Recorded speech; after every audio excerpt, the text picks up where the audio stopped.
That moment, your breath locks in your chest, your fingers go cold, your own heartbeat booms in your ears, but the world has already decided you're guilty.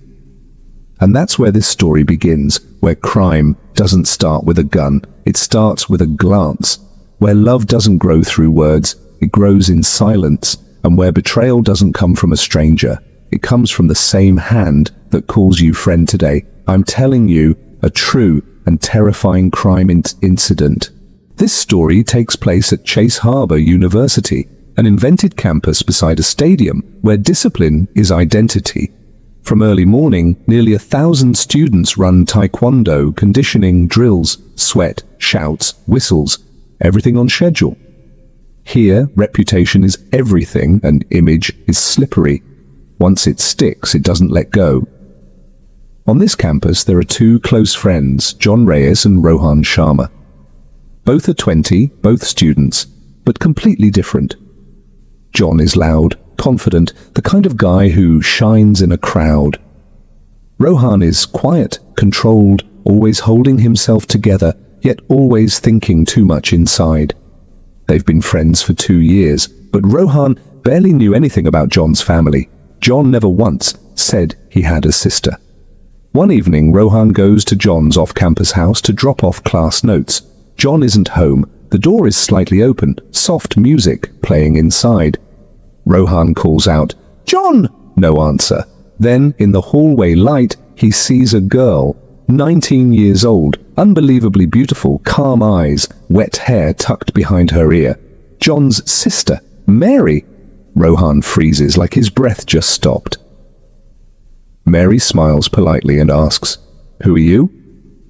Rohan lowers his eyes, fumbles his name and steps back, thinking only one thing. She's my best friend's sister, so she's my sister too. He decides to stop right there. No pushing forward, no extra conversation. But that night, he can't sleep. Even with his eyes closed, Mary's face won't leave his mind. And when he finally falls asleep, he dreams he's marrying her. Rings laughter, a future that isn't his. When he wakes up, he tells himself, it's nothing. But that first lie, it's nothing, quietly turns this story towards something dangerous. And Rohan doesn't know it yet. Somewhere, someone is already preparing to aim at that exact weakness. The next day, Chase Harbor feels normal until that normal gets ripped apart. During the morning assembly, ting, like metal hitting metal, and then crack.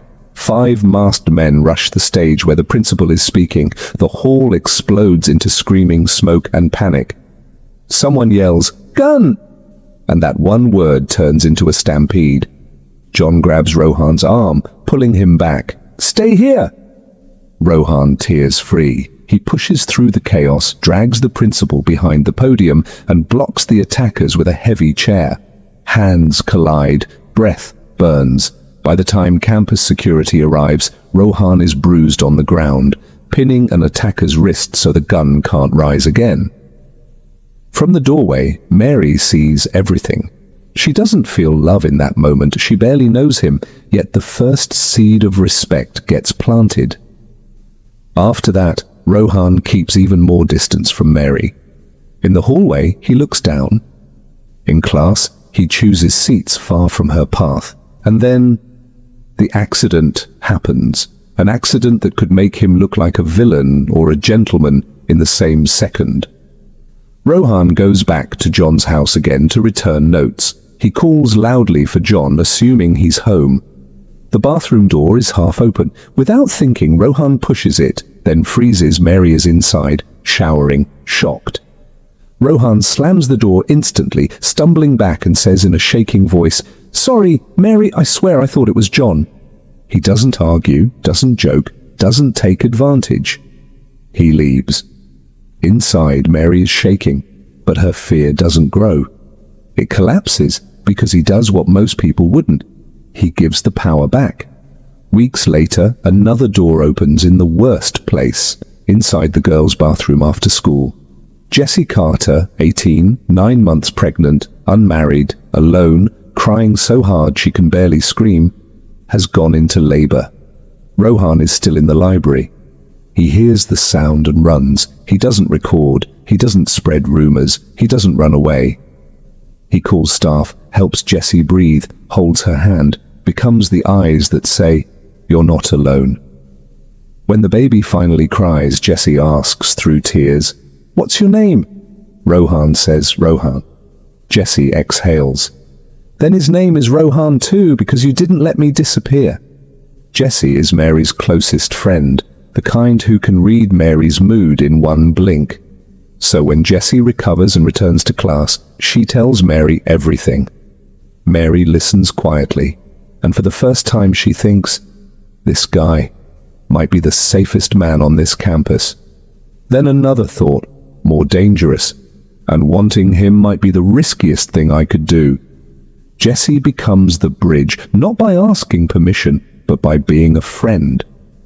She delivers folded notes, arranges accidental meetups, covers for Mary when she stays late. Mary and Rohan start small, 2 conversations that taste like a secret. Rohan admits his feelings with a nervous laugh. Mary opens her heart with calm, steady eyes, and it becomes love. Hands held under tables, goodbye whispers in hallways, promises that feel like prayers. They hide it from John because the look in John's eyes when he loses control scares them. But on a campus built on discipline and reputation, secrets don't last.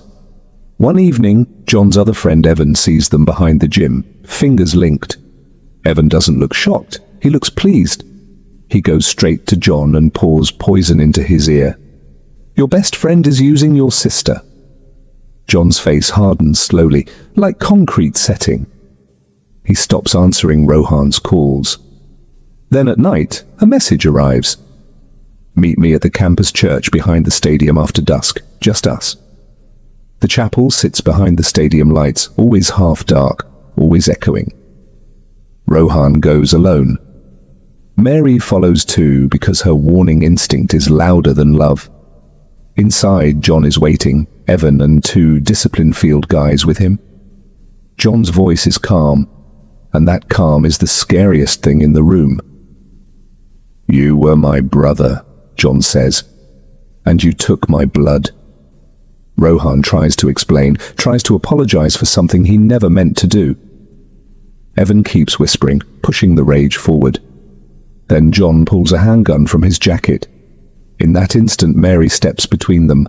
The bullet meant to end a friendship ends her life instead. She drops, and the chapel goes silent, violently silent. Rohan's scream splits the air. He lunges, hands fight. Another shot fires and John collapses. Sirens are getting closer. Rohan looks down at Mary's phone, still open to a draft message. "Tell him I chose him." Rohan puts the gun to himself, and the story takes its final breath. Days later, detectives find the last twist on security footage. Evan had been in contact with the masked attackers before the assembly. He fed them timing and exit routes, then vanished into Miami like smoke.